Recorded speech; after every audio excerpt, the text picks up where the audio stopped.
Asawa ko. Nakarating na si Romeo sa libingan ni Juliet.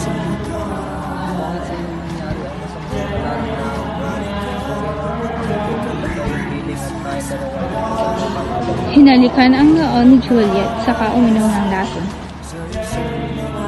Paalam, buhay na malupit.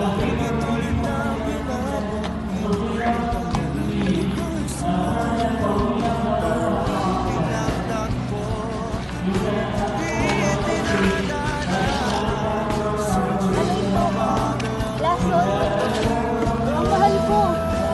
Ako yung patawarin pagkat ako hindi patay. Ngunit ako handang mamatay para sa iyo.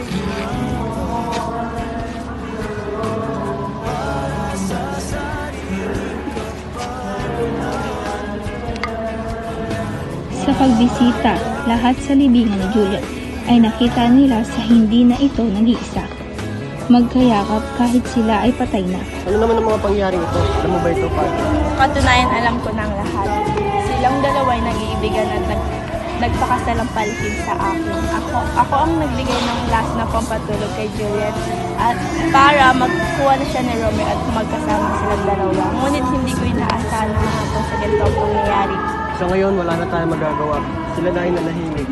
Magpapatayo tayo ng statwa bilang simbolo ng kanilang pag-ibigan. Kung sa ganoon, maalala natin sila. Ito ang epekto na inyong pag-aaral. Kung itindihin ninyo ang pangyayari, kasing lalim ng karagatan ng pagmamahal. Mula noon, ang dalawang angkan ay nagkamabutihan na. Naging matiwasay ang kanilang buhay. Naitayo ang statwa ni Romeo at Juliet sa Verona, kung saan nagsisimbolo ito ng tunay nilang pagmamahalan.